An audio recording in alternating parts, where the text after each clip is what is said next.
요한복음 15장 1절부터 17절까지 말씀, 그리고 시편 119편 1절 말씀입니다. 먼저 요한복음 말씀부터 먼저 우리 읽도록 하겠습니다. 요한복음 15장 1절부터 17절까지 말씀입니다.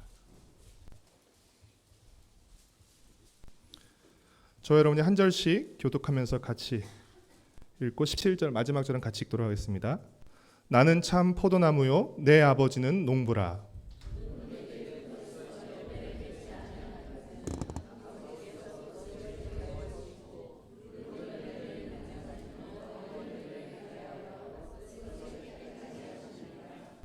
너희는 내가 일러준 말로 이미 깨끗하여졌으니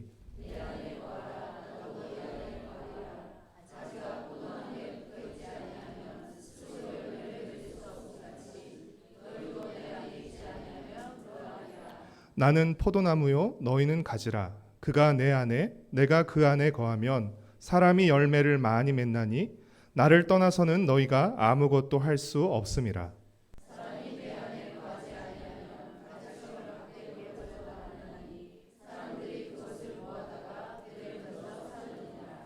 너희가 내 안에 거하고 내 말이 너희 안에 거하면 무엇이든지 원하는 대로 구하라. 그리하면 이루리라.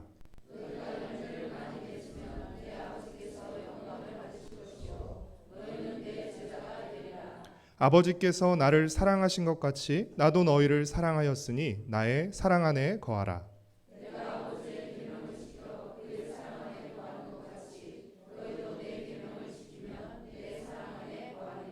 내가 이것을 너희에게 이름은 내 기쁨이 너희 안에 있어 너희 기쁨을 충만하게 하려 함이라.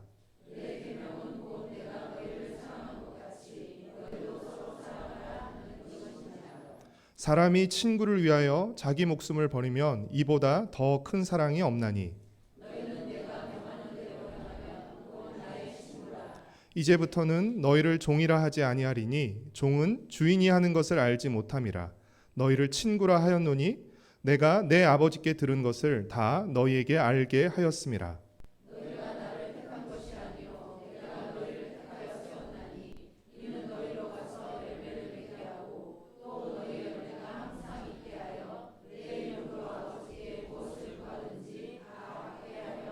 함께 읽겠습니다. 내가 이것을 너희에게 명함은 너희로 서로 사랑하게 하려 함이라. 아멘. 시편 119편 1절 말씀입니다.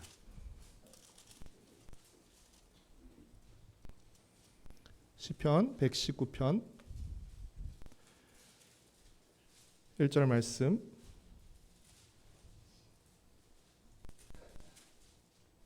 함께 읽겠습니다. 행위가 온전하여 여호와의 율법을 따라 행하는 자들은 복이 있음이여. 아멘. 사람이 아닌 것을 빗대서 사람이 행동하는 것처럼 표현하는 수사법을 의인법이라고 합니다.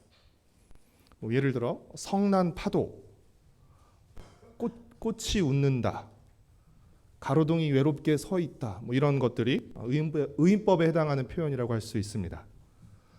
성경에도 종종 의인법이 사용됩니다. 우리가 잘 알고 있다시피 잠언의 중심 주제는 뭐죠? 지혜입니다. 근데 잠언은 이 지혜를 여주인 또는 귀부인으로 의인화해서 표현합니다. 그리고 이와는 대조적으로 어리석음을 음녀 또는 홀리고 꼬시는 이방 여인으로 의인화해서 표현합니다. 이것이 가장 잘 드러나는 장이 잠언 9장인데요. 잠언 9장에서는 이 잠언의 독자인 젊은 남자를 사이에 두고 이 지혜 부인과 음녀가 서로 잔치를 벌여놓고 초대하는 모습이 나옵니다. 이 젊은이가 두 여인 중 누구의 초대를 받아 어떤 잔치에 가느냐에 따라서 이 젊은이의 인생과 결과가 달라지게 되는 것입니다. 사실 여러분, 이 두 가지 잔치는 우리 삶 가운데서 매번 열리고 있습니다. 그렇죠? 여러분 아무 잔치나 가시면 안 됩니다. 이처럼 잠언은 지혜를 여인으로 의인화해서 표현하고 있는데요. 이 지혜의 화신, 지혜의 결정체로 나오는 여인이 있습니다. 잠언에서. 그 여인이 누구죠? 있죠. 틀림없이 있습니다. 그렇죠? 바로 잠언 31장에 나오는 현숙한 여인입니다. 그렇죠? 여기서 잠깐 PPL 광고를 하자면, 혹시 가능하시다면 마더와이즈를 꼭 하셨으면 좋겠습니다. 사실 모든 훈련은 시간이 나서 하는 것이 아니라 시간을 내서 해야 되는 것입니다. 저는 이 마더와이즈의 수혜자로서 아내가 마더와이즈를 통해서 점점 지혜로워져 가는 것을 옆에서 지켜볼 수 있었습니다. 그리고 제가 책과 강의를 통해서 배운 것들을 아내가 마더와이즈에서의 경험을 통해서 말할 때 내심 놀랐던 적이 한두 번이 아닙니다. 난 저걸 책을 통해서 배웠는데, 나는 교수님의 강의를 통해 배웠는데 말하는 거 깜짝 놀랐습니다. 부디 마더와이즈를 통해서 현숙하고 지혜로운 여인들로 한층 더 성장하시게 되기를 부탁드리고 축복합니다. 우리가 지난 2달 동안 살펴본 시편 119편은 히브리어 알파벳 22개로 시작하는 이른바 알파벳 C로서 말씀의 아름다움과 능력, 말씀의 발음과 지혜로움, 그리고 말씀의 영원함을 노래하는 말씀 찬가라고 할 수 있습니다. 여러분은 말씀을 떠올릴 때 가장 먼저 어떤 이미지들이 떠오르시나요? 여러분은 말씀을 어떻게 대하고 또 어떻게 여기고 계신가요? 시편 119편의 시인은 하나님의 말씀을 단순히 우리가 지켜야 할 종교적인 규칙이나 또는 지키지 않으면 벌받는 법조항이 아니라 우리가 온 마음을 기울여 사랑하고 또 잠시도 그 곁을 떠나지 말고 함께 해야 할 대상으로 의인화해서 표현하고 있습니다. 시편 119편 97절과 98절 말씀을 우리 같이 읽도록 하겠습니다. 시편 119편 97절과 98절 말씀을 함께 읽도록 하겠습니다. 내가 주의 법을 어찌 그리 사랑하는지요. 내가 그것을 종일 작은 소리로 읊조리나이다. 주의 계명들이 항상 나와 함께하므로 그것들이 나를 원수보다 지혜롭게 하나이다. 잠언과 그리고 시편 119편이 의인화한 잠언이 의인화한 지혜, 그리고 시편 119편이 의인화한 말씀을 여러분은 어떤 모습으로 표현하고 싶으십니까? 만약 사람으로 표현한다면 어떤 모습으로 표현하고 싶으십니까? 그런데 신약 성경에서 이 잠언이 의인화한 지혜, 그리고 시편 119편이 의인화한 말씀을 진짜 사람의 모습으로 드러내고 있는데 그 주인공이 누구시죠? 바로 예수님이십니다. 마태복음 12장 42절은 예수님을 지혜의 대명사로 불리는 솔로몬보다 더 크신 분이라고 예수님을 소개하고 있습니다. 그리고 요한복음 1장 14절은 예수님을 말씀이 육신이 되어 우리 가운데 거하신 분이라고 소개하고 있습니다. 한마디로 예수님은 지혜의 화신입니다. 한마디로 예수님은 말씀의 화신입니다. 그렇게 우리는 지혜의 화신이고 말씀의 화신인 예수님 안에 거할 때, 또 지혜의 화신이고 말씀의 화신인 그 예수님을 따를 때 지혜롭고 복된 삶을 살 수 있게 되는 것입니다. 이것이 잠언과 시편 119편이 말하고자 했던 것입니다. 그러나 반대로 지혜와 말씀의 화신이신 예수님 안에 거하지 않으면 우리는 결코 지혜롭고 복된 삶을 살 수 없습니다. 그분을 따르지 않고서는, 그분 없이는 우리는 지혜롭고 복된 삶을 살 수 없습니다. 요한복음 15장은 이것을 가지와 나무 그리고 열매의 관계로 분명하게 우리에게 설명하고 있습니다. 다시 우리 요한복음 15장으로 오셨어요? 요한복음 15장 5절과 6절 말씀을 우리 같이 읽도록 하겠습니다. 요한복음 15장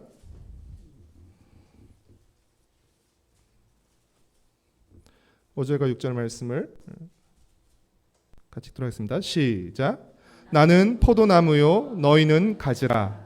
그가 내 안에 내가 그 안에 거하면 사람이 열매를 많이 맺나니 나를 떠나서는 너희가 아무것도 할 수 없음이라. 사람이 내 안에 거하지 아니하면 가지처럼 밖에 버려져 마르나니 사람들이 그것을 모아다가 불에 던져 사르느니라. 나무에 붙어 있지 않은 가지는 그 가지의 모양과 크기 그리고 상태에 상관없이 어떤 열매도 맺을 수 없습니다. 열매를 맺을 수 없을 뿐더러 말라 죽습니다. 이 사실을 모르는 사람은 한 사람도 없습니다. 그러나 예수님께 붙어 있지 않고 예수님 안에 거하지 않으면 결코 열매를 맺을 수 없고 생기 있는 삶을 살 수 없다는 사실을 모르는 사람은 많이 있는 것 같습니다. 혹시 우리 중에도 예수님께 항상 붙어 있으려 하지 않고 도움이 필요할 때만 아니면 죽을 것 같을 때에만 정말 그때 빌어서 열매는커녕 간당간당하게 아슬아슬하게 붙어서 살고 계신 분은 없습니까? 예수님 안에 거하는 삶, 예수님께 붙어 있는 삶은 선택이나 선호의 문제가 아닙니다. 이것은 생존의 문제입니다. 우리는 예수님 안에 거하는 삶, 예수님께 붙어 있는 삶을 살아야 합니다. 그렇다면 예수님 안에 거한다는 것이 구체적으로 무엇을 의미하는지 한 3가지 정도로 함께 살펴보겠습니다. 첫 번째로 예수님 안에 머문다는 것, 예수님 안에 거한다는 것은 구체적으로 예수님의 말씀 안에 거하는 것을 의미합니다. 예수님의 말씀 안에 머무는 것을 의미합니다. 제가 어떤 책을 읽다가 본 내용인데요. 우리가 하는 말을 길게 늘어뜨리면 마알이 된다고 합니다. 말을 늘어뜨리면 말 이렇게. 근데 이 마알이란 말은 마음의 알갱이의 줄임말이라고 합니다. 그럴듯하지 않습니까? 그렇죠. 그래서 우리는 이 마음의 알갱이인 말을 통해서 내 마음을 알리고 상대방의 마음을 알아가며 마음이 통하는 관계가 되는 것입니다. 따라서 말이 통한다는 것은 마음이 통한다는 것을 의미하고요. 말이 저 사람 진짜 말 안 통해. 말이 통하지 않는다는 것은 사실은 마음이 통하지 않는다는 것을 의미합니다. 그리고 누군가의 말이 내 안에 머문다는 것은 그 말을 내 마음 안에 간직한다는 것을 의미합니다. 그렇다면 예수님의 말씀은 예수님의 마음의 알갱이라고 할 수 있겠죠. 우리가 예수님 안에, 예수님의 말씀 안에 머문다는 것은 예수님의 말씀을 내 안에 간직하고 내 안에서 예수님의 말씀이 살아가게 하는 것입니다. 요한복음 15장 7절 말씀을 같이 읽도록 하겠습니다. 요한복음 15장 7절 말씀입니다. 너희가 내 안에 거하고 내 말이 너희 안에 거하면 무엇이든지 원하는 대로 구하라. 그리하면 이루리라. 예수님 안에 거한다는 것, 우리가 예수님 안에 거한다는 것은 예수님의 말씀이 내 안에 거하게 하는 것입니다. 그럴 때 내 안에 거하는 예수님의 말씀이 내 말에도 영향을 미치게 된다는 것입니다. 왜 예수님의 말씀이 내 안에 거할 때 우리가 무엇이든지 구하면 이루는 것입니까? 말씀은 말씀대로 거하고 구하는 것은 내 마음대로 구하는 것이 아니라 예수님의 말씀이 내 안에 거할 때, 그렇죠? 그것이 나의 기도로 하나님께 나아가는 것이기 때문에 하나님께서 들어주시겠다고 말씀하시는 것입니다. 예수님도 어떻게 사셨죠? 자신의 자의로 말씀하지 않으시고 자신의 뜻대로 하지 않으시고 하나님의 말씀을, 그렇죠? 하나님의 말씀을 말씀하셨고 하나님의 말씀을 이루셨습니다. 그러니까 사실 예수님의 모든 기도는 하나님의 말씀이 이루어지게 해달랬던 기도였던 것이죠. 하나님의 말씀을 따르게 해달랬던 기도였던 것이죠. 마찬가지로 우리 안에 예수님의 말씀이 거할 때 사실은 우리의 기도도 그렇게 바뀌어가게 되는 것입니다. 여러분, 누군가를 사랑한다는 것은 그 사람의 말이 내 안에 점점 더 많아진다는 것을 의미합니다. 미워하고 관심 없는 사람은 아무리 말해도요, 다 흘러버립니다. 그렇죠? 그러나 사랑하는 사람의 말은요, 내 마음에 차곡차곡 쌓입니다. 그 사람은 흘려가며 말했다 할지라도 듣는 나는 그 말을 내 마음에 간직합니다. 그래서 그 사랑하는 사람의 말이 내 안에 늘어나고 많아지고 그러면서 어떻게 된 것입니까? 점점 더 내 말과 행동에 더 많은 영향을 미치게 되는 것입니다. 그 사람의 말이 내 말과 행동에 영향을 미치게 되는 것입니다. 사랑하는 성도 여러분, 지금 여러분 안에는 누구의 말이, 또 어떤 말들이 거하고 있습니까? 그리고 그 말들이 여러분의 말과 행동에 어떤 영향을 미치고 있습니까? 하나님의 말씀입니까? 아니면 세상의 말입니까? 내 입에서 감사와 소망과 기도의 말이 늘어나고 있습니까? 아니면 불평과 원망과 비방의 말이 늘어가고 있습니까? 주님의 말씀이 내 안에 있어야 사람들의 말을 이길 수 있습니다. 주님의 말씀이 내 안에 있어야 악인들의 꾀를 분별해내고 따라가지 않을 수 있습니다. 예수님 안에 머무는 것은 예수님의 말씀 안에 머무는 것입니다. 그리고 그 예수님의 말씀이 내 안에 거하고 움직이고 살아가게 하는 것입니다. 그 말씀만 듣고 내 안에만 두는 것이 아니라 어떻게 되는 것이죠? 이 말씀이 계속 움직여가면서 나를 주장하는 것입니다. 뭔가 내가 말하려고 할 때, 뭔가 행동하려고 할 때 이 말씀이 자꾸 나를 붙잡는 것이죠. 그렇게 하면 안 돼. 너는 하나님의 백성이니까 그렇게 하면 안 돼. 그 말씀이 나를 지배하고 나를 움직이게 하고 나를 다스리게 하는 것입니다. 만약 그 말씀이 내 안에서 외치는데 우리가 무시한다면 그것은 하나님의 말씀을 우습게 여기는 것이죠. 하나님의 말씀을 무시하는 것입니다. 우리가 가장 기분 나쁜 것이 무엇이죠? 내가 정말 위에서 말했는데 그걸 귓등으로도 안 듣는 것입니다. 혹시 우리가 하나님의 말씀에 대해서 그렇게 무례하게 반응하고 있지는 않습니까? 잘 살펴보셔야 됩니다. 두 번째로 예수님 안에 머문다는 것, 예수님 안에 거한다는 것은 구체적으로 예수님을 사랑하고 예수님의 말씀을 따르는 공동체 안에 머무는 것을 의미합니다. 우리가 예수 그리스도라는 나무에 접붙임되는 순간 우리는 그 나무의 일부가 되어 그 나무에 붙어있는 다른 가지들과 연결되어 공동체를 이루게 됩니다.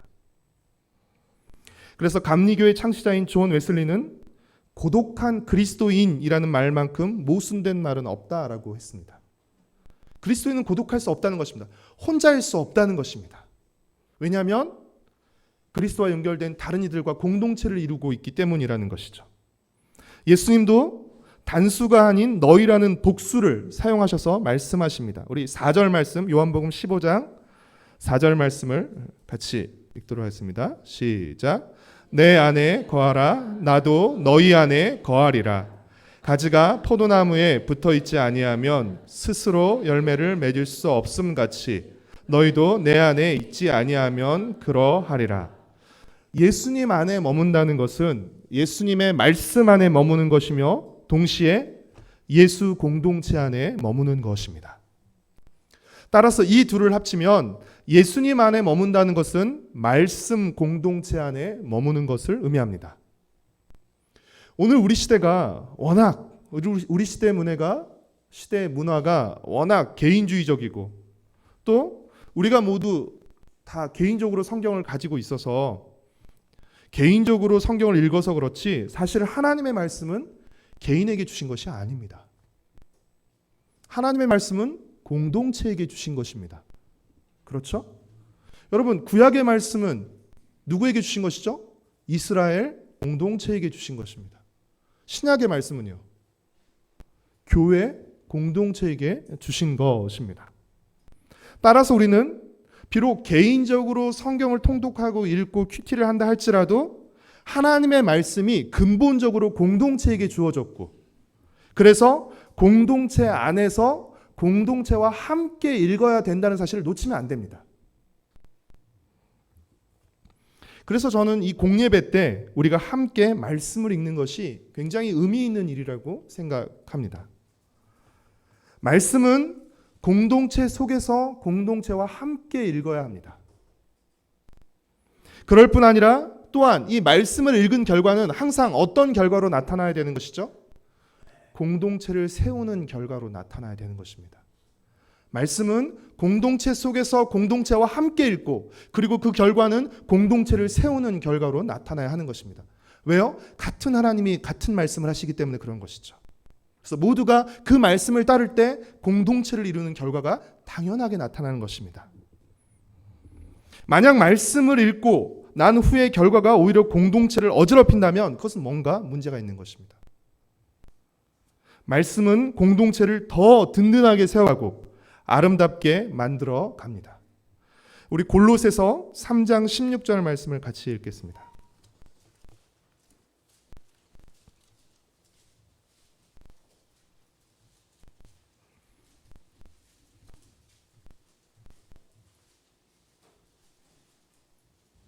골로새서 3장 16절 말씀 같이 읽겠습니다. 시작.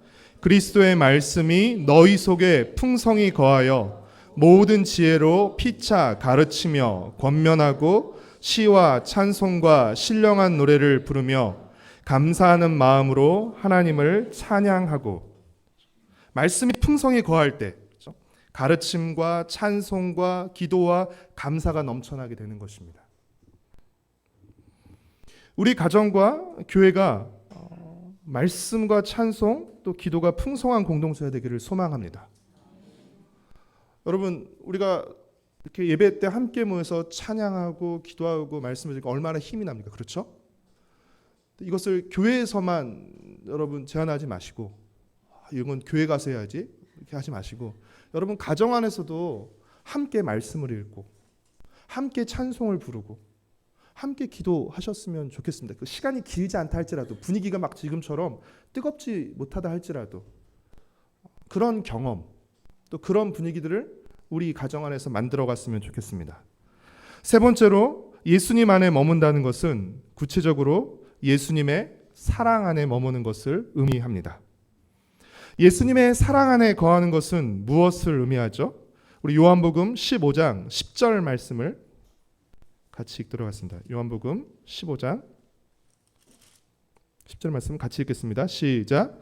내가 아버지의 계명을 지켜 그의 사랑 안에 거하는 것 같이 너희도 내 계명을 지키면 내 사랑 안에 거하리라. 예수님의 계명을 지키는 것이 예수님의 사랑 안에 거하는 것인데 그 계명이 무엇이죠? 12절 말씀을 같이 읽겠습니다. 시작.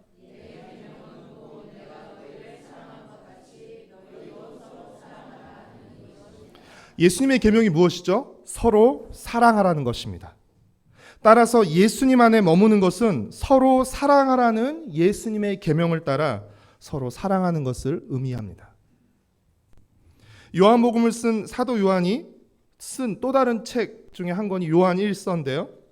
요한 1서 4장 16절을 보면 하나님이 우리를 사랑하시는 사랑을 우리가 알고 믿었노니 하나님은 사랑이시라.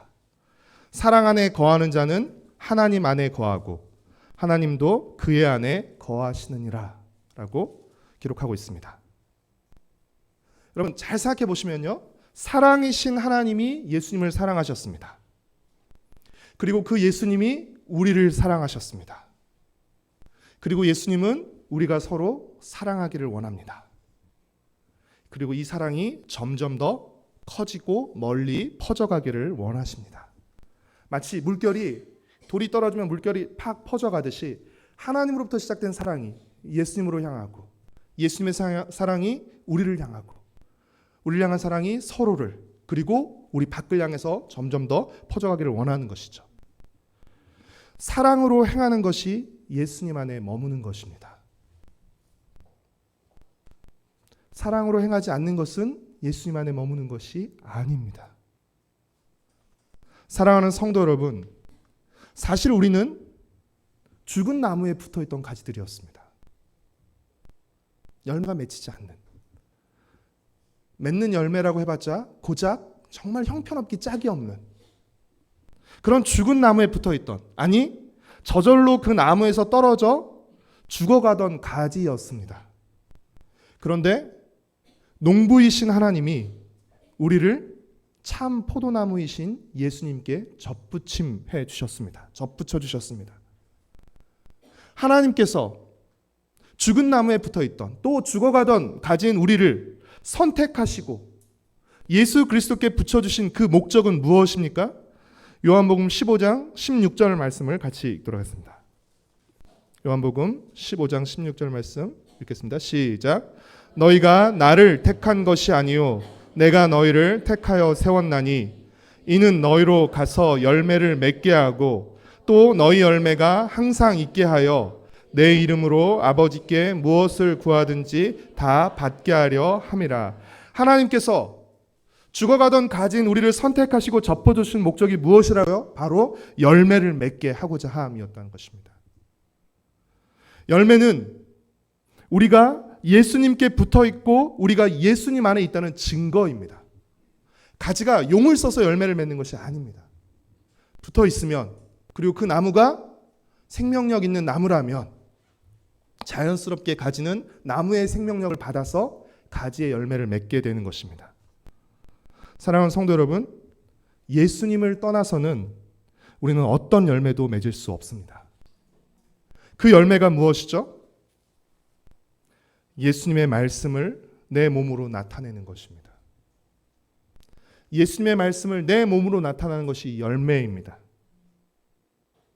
그 열매가 무엇입니까? 우리가 예수님께 붙어 있음으로 맺게 된 열매가 무엇입니까? 예수님을 닮아가는 것입니다. 예수님을 닮아가는 것이 열매입니다. 조금 더 열매를 세분화하면 첫 번째 열매는 기도와 찬양일 것입니다. 하나님의 말씀이 우리 안에 거하게 되죠.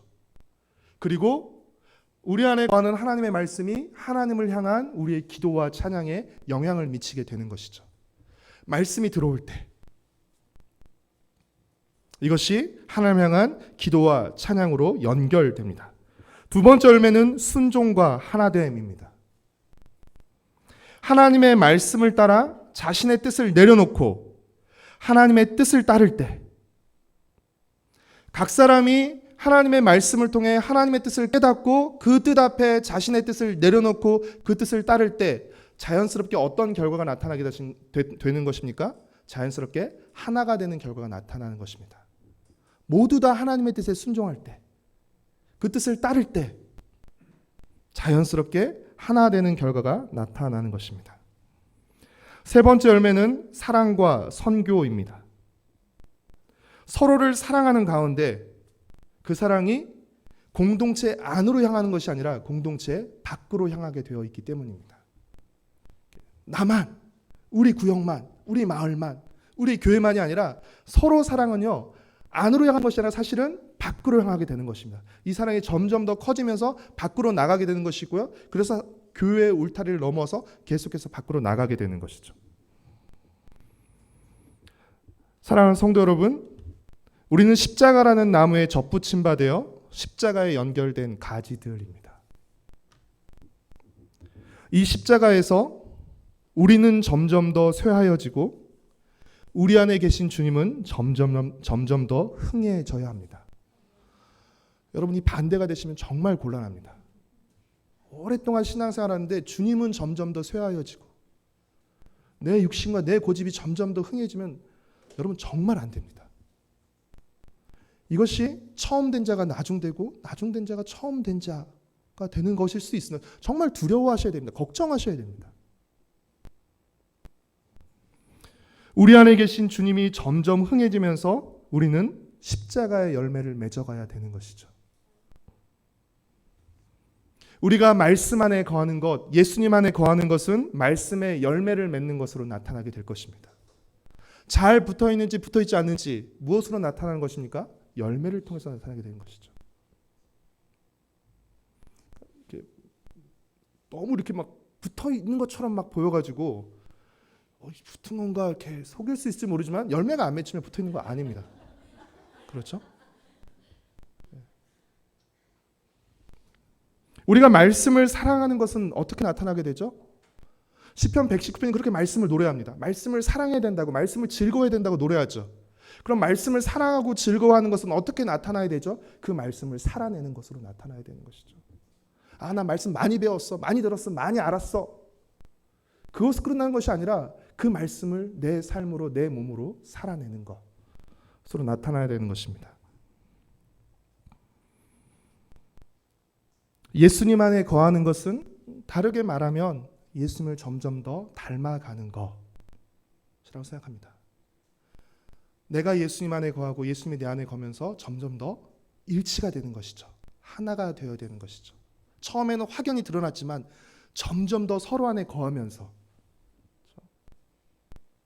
닮아가고 마치 한 몸인 것처럼 하나인 것처럼 되어가야 되는 것이죠. 사랑하는 성도 여러분, 예수님 안에 잘 붙어 있으시기를 바랍니다. 그래서 주님의 말씀이 우리 안에 더 풍성히 거하게 하십시오. 아무거나 받아들이지 마시고요. 아무 말이나 아무 생각이나 받아들이지 마시고요. 주님의 말이 내 안에 거하게 하십시오. 주님의 말씀이 내 안에 더 풍성히. 일주일에 주일 한번 설교로 다 됐다고 생각하지 마세요. 주의 말씀이 내 안에 더 풍성히 거하게 하십시오. 주님의 뜻이 우선하고 주님의 뜻이 이루어지는 공동체를 세우기 위해서 여러분, 우리 교회 공동체가 함께 기도하고 함께 힘을 모아야 되는 것입니다. 내 뜻들이 다 있죠. 하지만 어떻게 해요? 주님의 뜻이 더 우선하는 것입니다. 그리고 우리 공동체를 통해서 주님의 뜻이 이루어지기를 기도하는 것입니다. 마지막으로 사랑 안에서 행함으로써 하나님께 영광 돌리는 열매 맺는 제자, 열매 맺는 가정, 그리고 열매 맺는 우리 세대로교회 공동체가 되기를 축복하고 소망합니다. 우리 찬송가